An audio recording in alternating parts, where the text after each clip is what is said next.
안녕하세요. 이번 시간에는 생식과 유전단원에서 꼭 학습해야 할 유전 용어들에 대해서 배워보고 활용해 보도록 하겠습니다. 사람들이 자손을 낳게 되면 자손은 부모의 고유한 특징들을 물려받아 부모를 닮게 되는데요. 이렇게 부모의 고유한 특징을 자손에게 물려주는 현상을 유전이라고 이야기합니다. 생물이 가지는 고유한 특징은 형질이라고 이야기하는데요. 두 용어를 예를 들어 사용해 보면 자손의 눈 모양이라는 형질은 부모에게서 유전되었기 때문에 부모의 눈을 닮았다라고 이야기할 수 있습니다. 그렇다면 눈 모양과 같은 형질은 어떻게 유전이 되는가? 유전자를 물려주며 유전이 되는데요. 유전자는 형질에 대한 유전 정보를 담고 있는 DNA의 특정 부분입니다.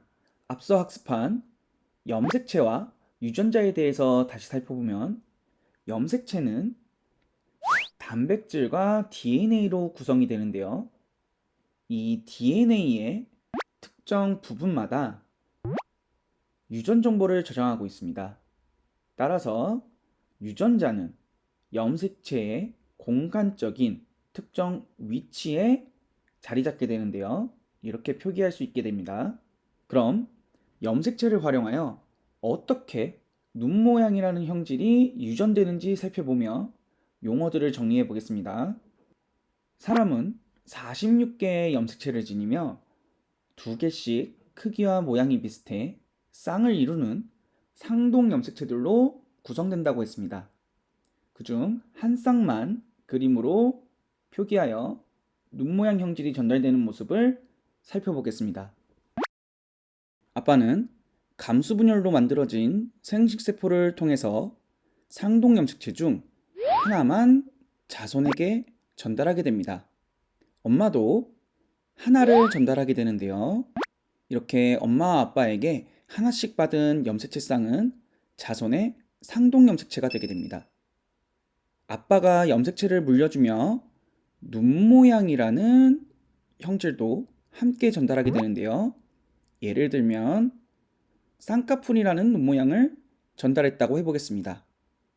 아빠가 물려준 것과 별개로 엄마도 눈 모양이라는 형질을 전달하게 되는데요. 예를 들어 외꺼풀을 전달했다고 해보겠습니다.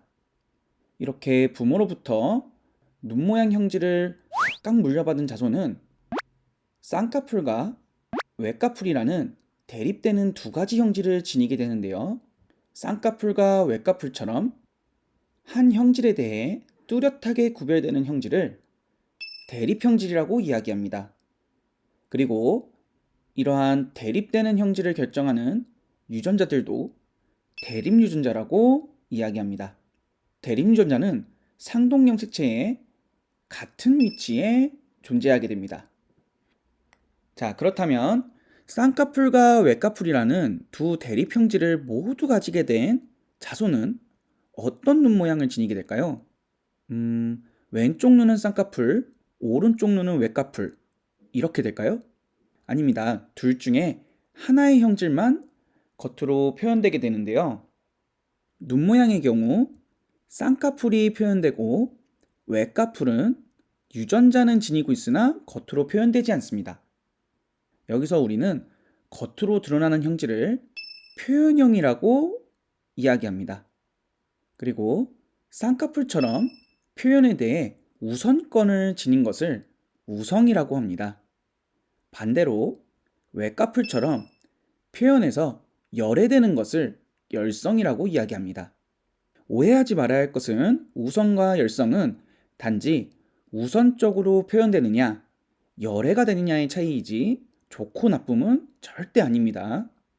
그리고 우성 형질은 보통 알파벳, 대문자로 표기하고 열성 형질은 소문자로 표기하는데요. 이렇게 대립유전자 구성을 알파벳 기호로 나타낸 것을 유전자의 형태를 보였다 하여 유전자형이라고 합니다. 지금 자손은 쌍꺼풀과 외꺼풀 모두 지녔기 때문에 이렇게 라지 A, 스몰 a, 대문자 A, 소문자 A로 표기할 수 있습니다. 쌍꺼풀만 두 개거나 외꺼풀만 두 개면 라지 A, 라지 A, 스몰 a, 스몰 a로 표기할 수 있게 되겠습니다. 여기서 우성과 열성이 섞여 있는 유전자 구성을 잡종이라고 하고 라지 A, 라지 A, 스몰 a, 스몰 a처럼 섞이지 않은 것을 순종이라고 이야기합니다. 여기까지 사람의 눈 모양 형질을 가지고 유전 용어들을 살펴보았는데요. 오늘 학습한 용어들을 사용해 보며 다시 한번 정리해 보도록 하겠습니다. 유전을 학습하면서 가장 먼저 등장하는 것은 멘델의 완두콩 실험인데요. 그래서 완두콩을 예시로 한번 들어보도록 하겠습니다. 완두콩의 C 모양이라는 형질이 자손에게 어떻게 유전되는지 살펴보면 일단 완두콩의 C 모양은 둥근 모양이 있고 주름진 모양이 있습니다. 이렇게 C 모양이라는 형질에 대해 뚜렷하게 구별되는 대립 형질을 지니고 있는데요. 두 형질이 함께 존재하면 둥근 모양이 우선적으로 표현되어 둥근 모양이 우성입니다. 표기는 라운드의 앞글자 R을 따와서 보통 대문자 R로 표기하며 주름진 C 모양의 대립 형질은 소문자 R로 표기하게 됩니다. 두 대립 형질을 결정하는 대립 유전자 구성을 상동 염색체의 모습으로 그려보면 다음처럼 세 가지 경우가 가능합니다. 대립 유전자들은 상동 염색체의 같은 위치에 존재하게 되는데요.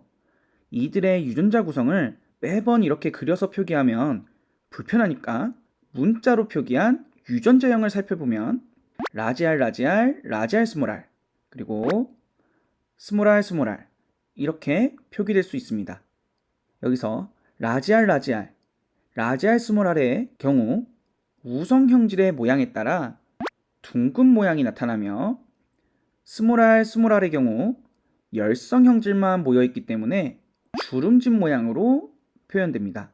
이렇게 유전자형은 세 가지가 가능하지만 라지 R, 라지 R과 라지 R, 스몰 r의 표현형은 둥근 모양이며 스몰 r, 스몰 r의 표현형은 주름진 모양으로 표현형은 두 가지가 됩니다.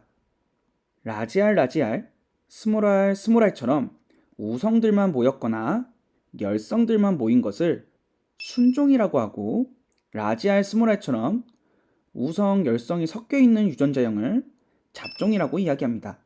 오늘 많은 유전 용어들에 대해서 학습하였는데요. 이 유전 용어들을 알아야 앞으로의 유전과 관련된 이야기들을 함께 할 수 있기 때문에 꼭 알아두기 바랍니다.